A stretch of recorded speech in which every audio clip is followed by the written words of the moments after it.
Sahara నుంచి అగ్రిగోల్డ్ వరకు చిన్నా చితక చిట్టి మోసాల నుంచి బడా మల్టీ లెవెల్ మార్కెటింగ్ కంపెనీల వరకు ఏముంది గర్వకారణం అంతా బిచాణా ఎత్తేసేందుకే పఠిస్తున్నాయి అధిక వడ్డీ మంత్రం.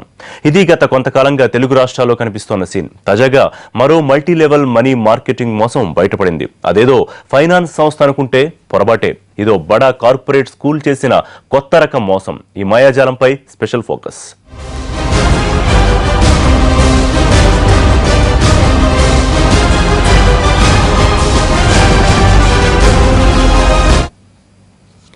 ఐదేళ్లు డిపాజిట్ కట్టేయండి, ఇక మీ పిల్లల చదువుల గురించి పట్టించుకోకండి, అంతా మేమే చూసుకుంటాం, మీ పిల్లలను తీర్చిదిద్ది మీరిచ్చిన డిపాజిట్కు వడ్డీ వేసి మరీ పువ్వుల్లో పెట్టిస్తామంటూ జనం పువ్వులు బానే దూర్చింది కేశవరెడ్డి స్కూల్.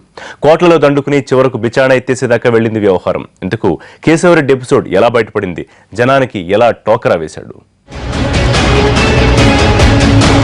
అధిక వడ్డీ అంటే చాలు పోలోమంటూ ఎగబడటం, సాధ్యాసాధ్యాలు ఆలోచించకుండా డిపాజిట్లు కట్టేయడం, తర్వాత లబోదిబోమంటూ నెత్తీనూరు కొట్టుకోవడం. ఇది గత కొంతకాలంగా తెలుగు రాష్ట్రాల్లో కనిపిస్తున్న సీన్.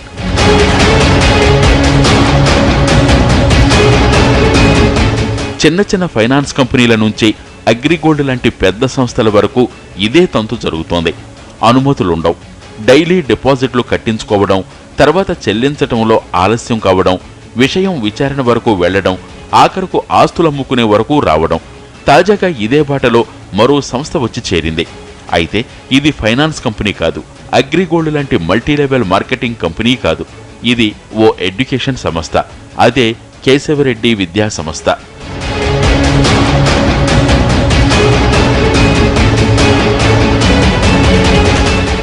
వన్ టైం డిపాజిట్ చేస్తే దాని మీద ఎటువంటి వడ్డీలు లేకుండా, ఖర్చులు లేకుండా పిల్లల చదువులు సాగడం లాంటి కాన్సెప్ట్తో జనంలోకి వెళ్ళింది కేశవరెడ్డి సంస్థ. అసలే ఫ్రీ అనే పదం విన్నా, అధిక వడ్డీ అనే వర్డ్ విన్నా మనోళ్ళు ఆగుతారా? అస్సలు ఆలోచన చేయరు. అది ఎలా సాధ్యమనే విషయాలపై దృష్టి పెట్టారు. కోట్లకు కోట్లు డిపాజిట్లు కట్టేశారు. 5 ఏళ్లు ఫ్రీగా తమ పిల్లలకు చదువులు. అంతేకాదు, కట్టిన డిపాజిట్కు వడ్డీ అంటూ చంకలు గుద్దుకున్నారు. 5 ఏళ్ల పాటు ఎలాంటి దిగులు లేదని హాయిగా తడిగొట్టేసుకుని పడుకున్నారు. కానీ అసలు విషయం 5 ఏళ్ల తర్వాత కానీ తెలియలేదు వీళ్లకు.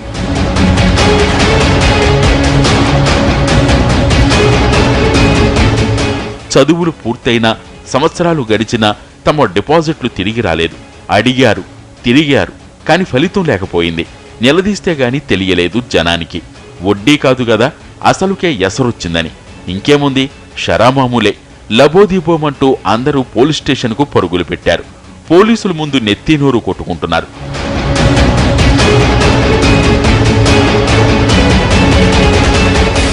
వడ్డించేవాడు మనవాడైతే గడబిడను అణిచేసి రిటర్న్ అడిగేవారికి మెల్లమెల్లగా ఇచ్చుకుంటూ సంస్థను కాపాడుకునే ఛాన్స్ ఉంది. కానీ ఇక్కడ అలా జరగలేదు. ఫిర్యాదులు వెల్లువెత్తడంతో చర్యలు చకచకా నడిచాయి. వ్యవహారం అరెస్టుల దాకా వెళ్ళింది. అసలు బండారం బయటపడింది. పెద్ద తలకాయ పట్టుబడింది.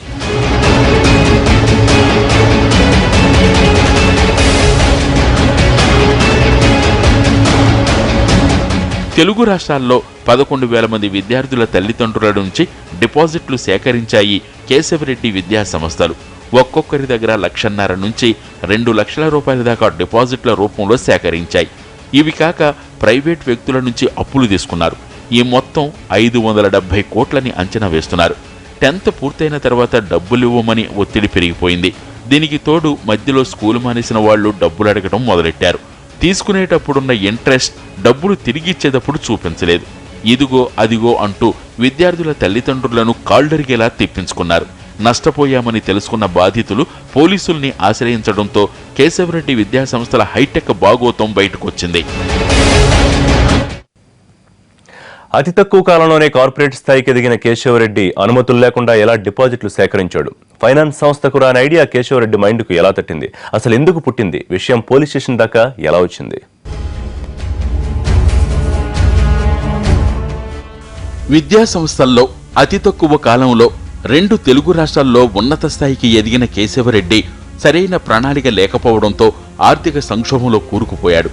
తెలుగు రాష్ట్రాల్లో సుమారు 40 కార్పొరేట్ స్థాయి స్కూళ్లను నడిపిస్తున్న కేశవరెడ్డి ప్రతి చోట సొంత భవనాలను ఏర్పాటు చేయటం, అందుకోసం అధిక వడ్డీలకు అప్పులు చేయటం, వడ్డీలు చెల్లించేందుకు మళ్లీ అప్పులు చేయాల్సి రావడంతో పేకల్లోతు కష్టాల్లో కూరుకుపోయాడు.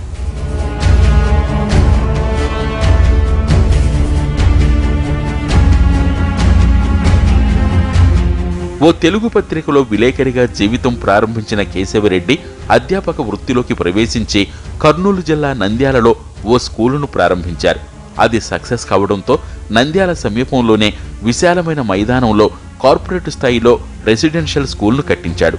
ఆ స్కూలుకు మంచి పేరు రావడంతో పాటు 2003లో 10th లో మొదటి ర్యాంకు కేశవరెడ్డి స్కూల్ విద్యార్థికి రావడంతో రాష్ట్ర వ్యాప్తంగా కేశవరెడ్డి విద్యాసంస్థల పేరు మారుమోగిపోయింది. ఇంకేముంది, జనంలో కేశవరెడ్డి స్కూల్ పేరు నానిపోయింది.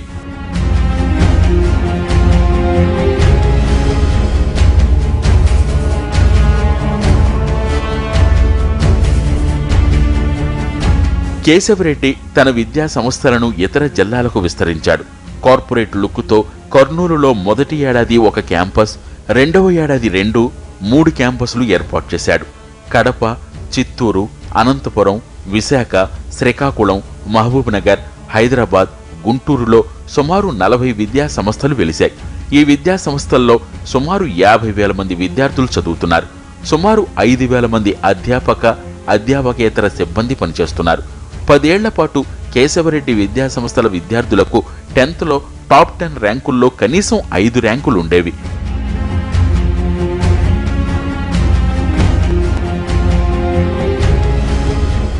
విద్యా సంస్థల విస్తరణలో భాగంగా ప్రతి చోట పక్కా భవనాలను ఏర్పాటు చేశారు. భవనాల నిర్మాణానికి పెద్ద ఎత్తున అప్పులు చేశాడు కేశవరెడ్డి.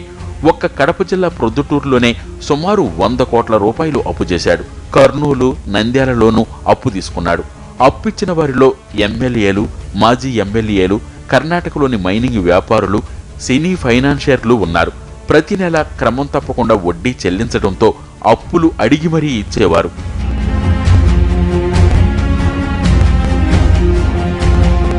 ప్రొద్దుటూరు వ్యాపారుల నుంచి 6 రూపాయల వడ్డీకి అప్పు తెచ్చుకున్నాడు కేశవరెడ్డి. 10 కోట్ల రూపాయలు అప్పు ఇస్తే అందులో 2.5 కోట్ల రూపాయలు మినహాయించుకుని ఇవ్వడం, తిరిగి 10 కోట్ల రూపాయలు ఏడాదిలోగా చెల్లించడం ఒక పద్ధతి. ఏడాదిన్నర 2 ఏళ్లలో 10 కోట్లకు 20 కోట్లు తిరిగివ్వడం మరో పద్ధతి. ఇలా తీసుకున్న అప్పులపై వడ్డీ కట్టేందుకు మళ్లీ అప్పులు చేయాల్సిన పరిస్థితి. సుమారు 15 ఏళ్ల పాటు ఈ విధంగా అప్పులకు వడ్డీలు సక్రమంగా చెల్లించాడు. ఆర్థికంగా పేకల్లోతు కష్టాల్లో కూరుకుపోవడంతో 2 ఏళ్లుగా వడ్డీలు చెల్లించటం లేదు. అప్పులిచ్చిన పెద్దలు ఏడాది క్రితం నంద్యాలలో పంచాయతీ పెట్టి కిడ్నాప్ చేసే ప్రయత్నం చేశారు. అది పోలీసుల వరకు వెళ్లడం, మీడియాలో రావడంతో వదిలేశారు. పలు పోలీస్ స్టేషన్లలో కేశవరెడ్డిపై కేసులు కూడా నమోదయ్యాయి. అప్పుల కుప్పలో కూరుకుపోయిన కేశవరెడ్డి పతనానికి ముఖ్య కారణమేంటి? అంచెలంచెలుగా ఎదిగిన విద్యా సంస్థ ఒక్కసారిగా అప్పుల్లో ఎలా కూరుకుపోయింది? సరైన ఆర్థిక ప్రణాళిక లేకపోవడమే అసలైన రీజనా? ఇందుకు కేశవరెడ్డి ఏం చెబుతున్నాడు?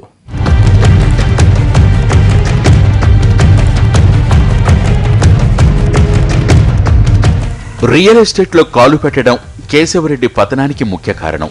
హైదరాబాద్లో కొన్ని విలువైన స్థలాలు కొనుగోలు చేయడం, రాష్ట్ర విభజన నేపథ్యంలో ఆ స్థలాలకు విలువ పడిపోవడంతో మరింత కష్టాల్లో కూరుకుపోయాడు. దీంతో అప్పుల కుప్ప పెద్దదయ్యింది. ఇందులో నుంచి బయటపడేందుకు ఈ డిపాజిట్ ప్లాన్ను అమలు చేశాడు. ప్లాన్ పగడ్బందీగా అమలు చేసినా దాన్ని ఆచరించడం కష్టసాధ్యమైంది.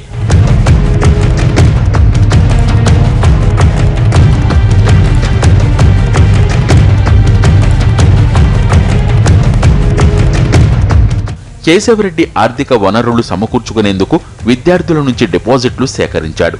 ఒక్కో విద్యార్థి 1,50,000 రూపాయలు చెల్లిస్తే 10వ తరగతి వరకు ఉచితంగా విద్య అందించి 10th పూర్తయ్యాక 1,50,000 రూపాయలు వాపసిచ్చే పద్ధతి అమలు చేశాడు. ఆ విధంగా సుమారు 11,000 మంది విద్యార్థుల నుంచి డిపాజిట్లు సేకరించినట్లు పోలీసుల విచారణలో తేలింది. గతేడాది జూన్ వరకు విద్యార్థుల డిపాజిట్లు తిరిగి చెల్లిస్తూ వచ్చారు. ఆర్థిక సంక్షోభం రావడంతో ఈ ఏడాది జూన్లో విద్యార్థుల డిపాజిట్లు తిరిగి చెల్లించలేదు. దీంతో విద్యార్థుల తల్లిదండ్రుల్లో ఆందోళన మొదలైంది. దీంతో తల్లిదండ్రులు పోలీసులకు ఫిర్యాదు చేశారు. డిపాజిట్లు చెల్లించిన వారిలో మధ్యతరగతి, పేదవారు కూడా ఉన్నారు. డిపాజిట్లు వస్తాయో రావోనన్న ఆందోళనతో వారు కన్నీరు మున్నీరవుతున్నారు. ఇట్లా ఫిక్స్డ్ డిపాజిట్ చేస్తే ఇట్లా 10 సంవత్సరాల దాకా ఫ్రీ చార్జ్ అవి మీ డబ్బులు మీకు వాపస్ ఇస్తామంటే ఇట్లా అయితే కట్టి 2 సంవత్సరాలు అవుతుంది సార్. ఇక్కడ అక్కడక్కడ ఇప్పుడు కర్నూలు అక్కడక్కడ టీవీలలో వస్తున్నది. దానివల్ల మాకు కూడా ఏమవుతుంది అన్నట్టు ఉన్నది. కోరుకునేది ఒకసారి మా డబ్బులు మాకు ఇప్పేసి బీదలం సార్. మేము చదువుకున్న పిల్లలను చదివేయాలనే ఉద్దేశంతో కష్టపడి కట్టినాం సార్. గోల్డ్ టైం కూడా కట్టినాం. కేశవరెడ్డికి సుమారు 550 కోట్ల అప్పు ఉందని చెప్తున్నారు. బళ్ళారిలోని మైనింగ్ వ్యాపారులు, నంద్యాలలోని కొందరు పెద్దలు కేశవరెడ్డి విద్యా సంస్థల్లోని కొన్నింటిని తమ పేర రాయించుకున్నారు. మరికొన్ని బ్యాంకుల్లో తాకట్టున్నాయి. అప్పులకు సరిపడా ఆస్తులున్నాయని, తనకు ఏడాది పాటు సమయం ఇస్తే వాటిని తిరిగి చెల్లిస్తానంటున్నాడు కేశవరెడ్డి. ఇంతమంది కన్నీళ్లు బాధ కారుకుంటూ కావడం చాలా చాలా చాలా తప్పు. కాబట్టి నేను ఈ తప్పును సరి చేసుకోవడానికి ఒక అవకాశం అందరినీ ప్రార్థిస్తున్నా. ఇప్పుడు నా దగ్గర ఆస్తులు అమ్మితే కొనేటువంటి పరిస్థితి లేదు. బ్యాంకుల్లో ఆస్తులు ఉన్నాయి, సహజంగా ఎక్కడే ఉంటాయి. మరి బ్యాంకుల్లో ఆస్తులు కొనాలంటే వైట్ మనీ కావాలి, క్యాష్ ఫ్లో లేదు, రియల్ ఎస్టేట్ మార్కెట్ లేదు, అమ్ముడుపోవడం లేదు. కాబట్టి అవి తీసి అమ్మి ఇవ్వాలనుకున్నా నిజాయితీగా. డిపాజిట్లను సేకరించడం ఆర్బీఐ నిబంధనలకు విరుద్ధం. ఇవేమీ పట్టించుకోకుండా మోసాలకు పాల్పడ్డాడు కేశవరెడ్డి. ఆస్తులను స్వాధీనం చేసుకునైనా బాధితులకు న్యాయం జరిగేలా చూస్తామని పోలీసులు చెబుతున్నారు.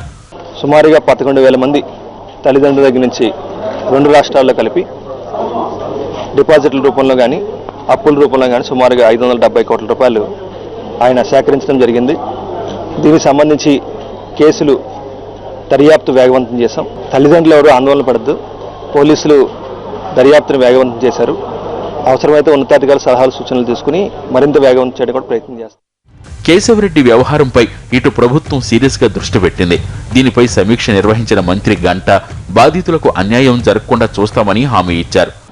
ఈ విద్యా సంస్థల్లో చదువుతున్న పిల్లలు కానివ్వండి, అలాగే వాళ్ళ తల్లిదండ్రులు కానివ్వండి, ఎటువంటి ఆందోళన కూడా చెందనవసరం లేదని చెప్పని అందరికి కూడా ఒక భరోసా ఇవ్వడం కోసం ఈ అరెస్ట్ అయిన నేపథ్యంలో సిఎస్ గారితో అలాగే డీజీపీ గారితో కూడా మాట్లాడడం జరిగింది. తల్లిదండ్రులకి, పేరెంట్స్కి ఒకటే భరోసా చెప్తా ఉన్నాం. ఈ కేశవరెడ్డి అరెస్ట్ అయినందువల్ల పిల్లల విద్యకు సంబంధించి ఎటువంటి ఆందోళన కూడా అవసరం లేదు. వాళ్ళ భవిష్యత్తుకి ప్రభుత్వం భరోసా ఉంటుంది. ఖచ్చితంగా వాళ్ళ ఎడ్యుకేషన్కి ఎటువంటి ఇబ్బంది లేకుండా ప్రభుత్వం అన్ని ప్రికాషన్స్ కూడా తీసుకుంటుంది. ఇందులో జనం తప్పు లేకపోలేదు. ఒకసారి 1,00,000 కడితే 5 ఏళ్లు ఫ్రీ ఎడ్యుకేషన్ అనేసరికి జనమంతా ఎగబడ్డారు. కనీసం ఆలోచించను కూడా లేదు. 5 ఏళ్లు ఉచితంగా చదువులు, అదనపు ఖర్చులు, జీతభత్యాలు, నిర్వహణ ఖర్చులు ఇలా ఎలా సాధ్యమన్న సంగతి పక్కన పెట్టారు. పైగా కట్టిన డిపాజిట్కు వడ్డీ కూడా ఎలా తిరిగిస్తారన్నది ఆలోచించలేదు. కేవలం ఫ్రీ అన్న పదం వినగానే పోలోమంటూ ఎగబడ్డారు. ఇప్పుడు లబోదిబోమంటున్నారు. ఓ ఎడ్యుకేషన్ ఇన్స్టిట్యూట్ డిపాజిట్లు సేకరించడం వెనుక ఎలాంటి మతలబు ఉంటుందనే విషయం ఒక్కరూ పట్టించుకోలేదు. ఎప్పటికైనా ఇలాంటి ప్రకటనలకు మోసపోకుండా అన్ని రకాలుగా విచారించాకే డిపాజిట్లు కట్టాలని నిపుణులు సూచిస్తున్నారు. ఇది ఇవాల్టి ఫోకస్. నమస్తే.